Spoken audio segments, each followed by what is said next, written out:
Okay, I take it back, you guys. Those were both really, really interesting cases. But I can one-up that.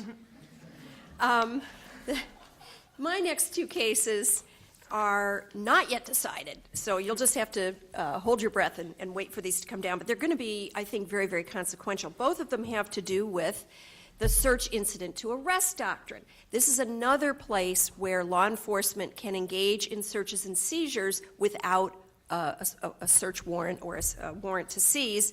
And it takes place, the search incident to arrest doctrine, as its title implies, takes place only when police are effectuating an arrest, a full custodial arrest. When they're doing that, they can search the person whom they're arresting. They can search anything within the literal wingspan of the person whom they're arresting. If the person's arrested in an automobile, they may also, if they have reason to think that there's evidence of the crime in the automobile, they may search the automobile for that evidence as well. The Supreme Court created this doctrine years ago for two and only two reasons, and both of them make sense. The first reason is for officer and public safety. When the officers are bringing somebody into their physical control, they need to ascertain whether the person is armed and dangerous, and they need to remove any arms. They need to take care of that danger before they take that person into their control, and that makes an awful lot of sense. So, danger and safety concerns. The second concern is that during the process of the arrest, it's feasible that the person being arrested might quickly be able to destroy evidence of crime. And so the doctrine also protects the interest of the public and law enforcement in ensuring that the police can quickly search a person so that they can't, grab their packet of cigarettes that contains marijuana and destroy it before the officer gets a chance to take it. So search incident to arrest doctrine is very narrowly limited to serve those two and only those two interests: safety and preservation of evidence. The search incident to the arrest for the reason of those two basic interests, which are the only support for the doctrine, has to take place, the search itself has to take place contemporaneously with the arrest. In other words, you can't arrest somebody, take them down to the station, and a couple hours later do this kind of search and call it a search incident to arrest. You've got to do it right then and there. Okay, so those are the basic rules about the search incident to arrest doctrine. Now, enter the smartphone. You're arrested, you've got your smartphone in your pocket, as we all do. As you're being arrested, law enforcement officer searches your person, takes out your phone, turns it on, looks through your photographs, your videos, takes a look at your contacts, your text messages. Who have you been talking with? What kinds of pictures have you been sending? What kinds of evidence can the officer derive from that search of your cell phone that might be useful in the prosecution for the crime for which you've been arrested, or perhaps some other unrelated crime? Lots of information, obviously, is at the fingertips of the officer who opens your phone and engages in that kind of search. So this term, the court is having to decide, within the search incident to arrest doctrine, and again, this is a warrantless doctrine, may law enforcement search the smartphone, the cell phone of the arrestee? Does the doctrinal basis of officer safety and preservation of evidence from the immediate destruction of the arrestee, does either of those concerns come into play when a cell phone is at issue? So there are actually two cases, and the second one I just have a quick word on, so maybe I'll just do them right all together. Is that okay? Go for it. Okay. So the first case, which is beautifully briefed, and if you want to read a good set of briefs, I would recommend this case.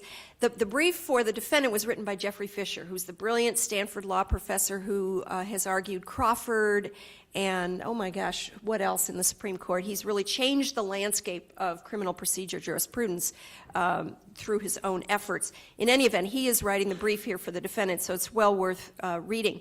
Here's what happened. Mr. Riley was stopped in a traffic stop situation. Police found that he was driving on a suspended license, and they were going to have to, when that happens, the police have to impound the car. They actually have to take it away and put it in the police pound because the person's not authorized to drive it. And when the police impound something, they are entitled, here's another warrantless exception, they are entitled to search the car that they're impounding because who knows, it might contain a bomb or something, and so they're entitled to make an inventory of everything that's in the car. In the process of inventorying the car, they found some illegal firearms, and that was what gave them the authority to make the custodial arrest of Riley. So quick traffic stop, quick search of car, then an arrest of Riley. He's got his phone on his person. So the officer at the scene, doing this contemporaneous search incident to the arrest during the, pat down of Riley, takes the phone, turns it on, scrolls through text messages that Riley had been sending, and noticed some interesting language that suggested to him that Riley was a gang member, that he was a member of the Bloods. This is happening in Los Angeles.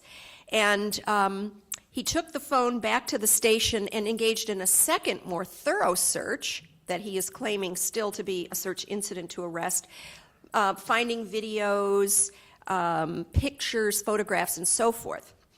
All of this evidence, the text messages that contained some indication of gang activity, the videos, the photographs, all of it turned out to be very, very helpful to the prosecution in linking Riley to some recent shootings that the police felt were gang-related shootings, and so he's charged on these shootings and prosecuted, and of course, in this context, brings the motion to suppress all of this evidence that was found on the phone.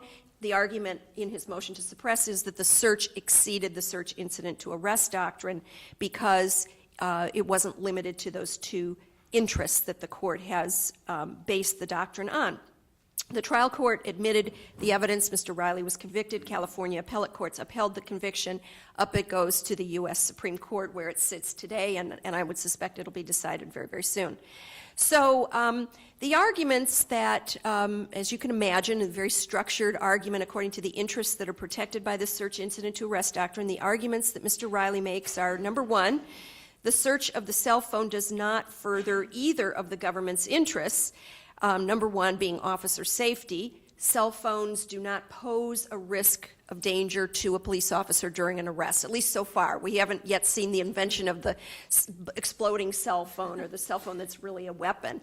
And so that one, says Riley, is just a dead letter. The second one is where there's a much more of a profound disagreement between Riley and the government.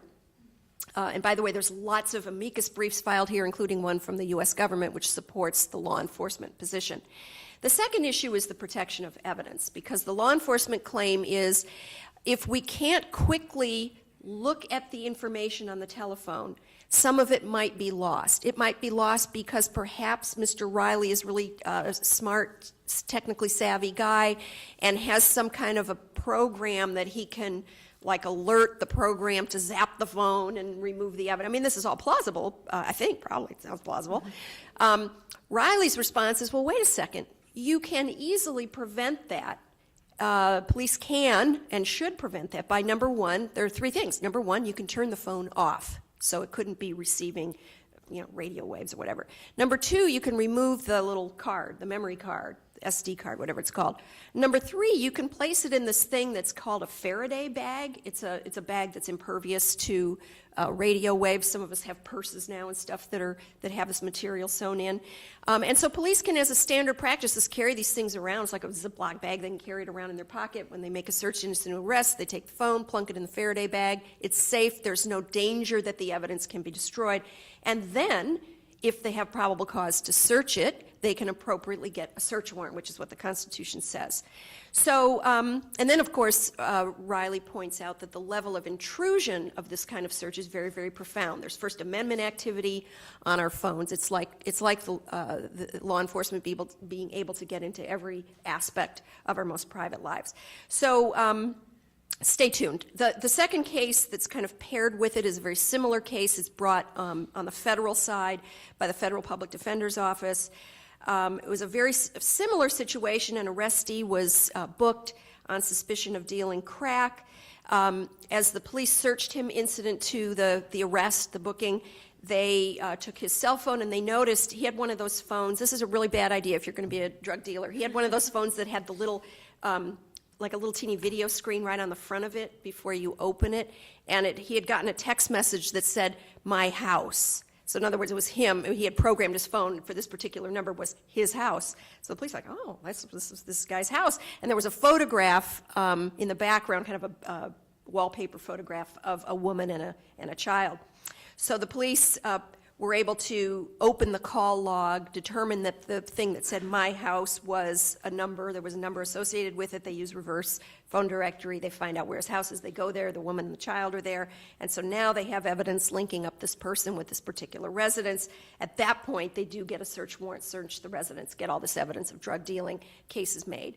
And so his claim, this initial looking at the call log, was a search that went beyond the search incident to arrest doctrine for the same reasons.